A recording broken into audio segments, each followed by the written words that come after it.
everybody, Marcos Avellan here. I'm here with one of my students, Mr. Stefano. Okay, and we're going to go over the next move. This move is awesome. I call it the prayer heel hook. Now this move is based off of what I call the trademark pass, which is the knee cut across pass. A lot of people, when I put that video out, were asking me about different hypotheticals, like what if he counters this way, what if he counters that way. This one is one of my favorite counters to the counter, okay, when he puts the shin across the body to block. I'm going to demonstrate this right now, but before I demonstrate it, if you're not familiar with the knee cut across pass, I'm not going to break down the technique at all, so you have to watch the video I already have, which you can see at marcosavellan.com/trademark-pass. Okay, that's marcosavellan.com/trademark-pass. So here we go. I'm going to demonstrate it, and then I'm going to break it down. So I set up my pass, boom, I break, I come up with a knee, and I come this way, and he counters by putting his shin across my body. Okay? So when that happens, you're going to go straight into what I call the prayer heel hook, which I'm going to demonstrate right now. Okay? Here's a video of me executing this technique live.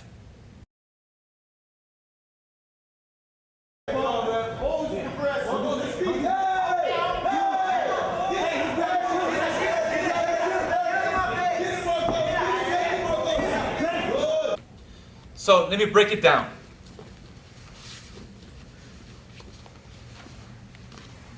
I execute, I break the guard, I do everything as we learned from the knee cut across pass. I bring the knee up and I start to cut. When I cut, he brings his shin across. Now, no matter how hard he counters, I should be able to at least drive my knee to the actual mat. For this move, you can't be doing it with your knee here. Your knee needs to hit the mat. So once I do that, I come off here, off my knee here, and I'm putting pressure forward as if I'm trying to pass. So his main concern is defending. Now, this hand here is going to come and grab tight at the calf, which is one of the secret tips for heel hooks from FFA. We always grab the calf. Now when I grab the calf, I'm going to put my hand down the mat and my foot behind his leg. So if cameraman can come around, I have both feet pinning this bottom leg here, okay, as I'm sitting on my heels like this. Now the reason why I call this the prayer heel hook is because I'm in a prayer stance with both knees on the ground. Now I'm going to put my hand down, okay, and I'm going to get this shin and put it right into his groin. So when I pin his leg down, it's like a highway for my shin to come straight into the groin there. Now my butt's going to land outside his leg. I'm going to pull in his calf. This heel is going to come onto the hip right there. And from right here, I'm going to release the calf when I'm ready, pinch the legs tight together, hook the heel. Okay, when I hook the heel, just swing back, hook, lock, and now I want to crank not sideways, but towards my ears. Okay, so I get more different tears out of his knee. Okay, my legs are pinching, and if they're pinching together and pushing opposite. So like if I don't do anything, if I just hold the leg and I just push on my legs, I get him to tap.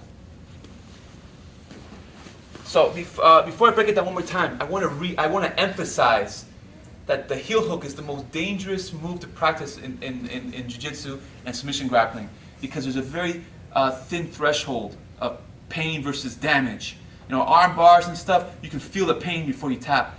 This, you just feel like a funky stretch, and all of a sudden, your knee pops. Okay? So when you practice this, you got to practice it very safely and under the supervision of a martial arts instructor. If you don't know what you're doing, if you're what people on the internet forums call a noob, okay, don't play around with this technique.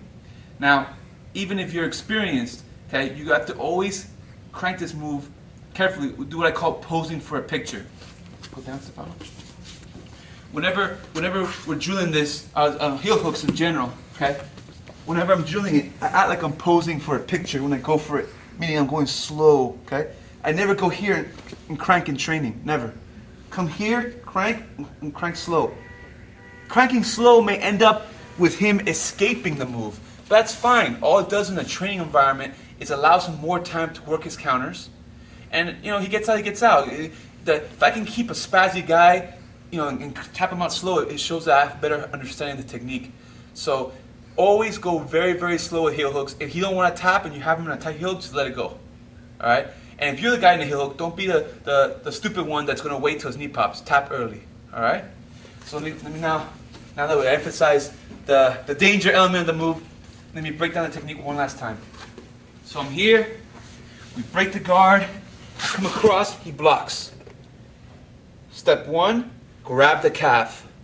Then step 2, you can put your hand on the mat and your other foot behind his leg. Now, shin straight to the groin. Boom, drop back here. I pull the calf with me.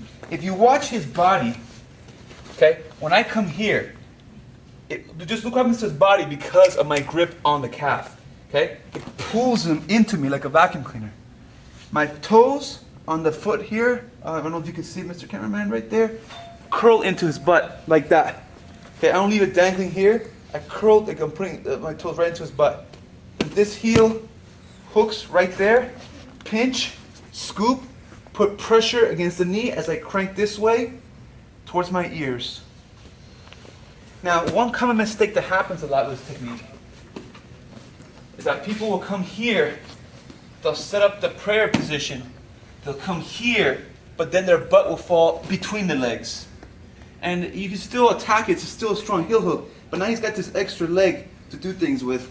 It's a much stronger heel hook when you come to here and let your butt land outside the leg. Much stronger heel hook.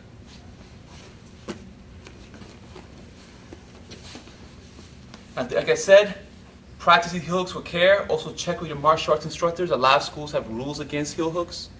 And this is one powerful counter to use. If you like the knee cut cross pass, you definitely want to familiarize yourself with this technique because the shin across the belly is going to be one of their better defenses. And if you have this counter down really tight, you're just going to be a step ahead of them with a very deadly submission that very few people really practice, which is the heel hook. All right, everybody, I hope you enjoyed the technique. If you like the video, please visit my website at www.marcosavellan.com and subscribe to my email list. And that way I can send you more videos because I post these videos on YouTube and on the internet forums once a week. But I actually post more videos for people that are subscribed to my email list at www.marcosavellan.com. I also email training tips, diet tips, anything that's related to mixed martial arts and grappling. You will love it if you're into the sport. Furthermore, if you've seen this on YouTube, please drop a comment to YouTube and hit like for me. This helps me out. This helps promote my services in my gym.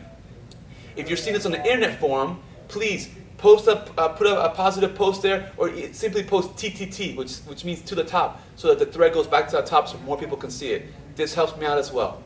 And if you're from the South Florida area, please check out our 30-day free trial at www.bestfreetrial.com. We have schools in Miami and in Davie, with a Miami gym being open 24 hours a day, and both schools offer a 30-day free trial. You don't have to sign nothing, buy nothing. On the last day, you can walk out, no questions asked. And we have a 60-day money-back guarantee.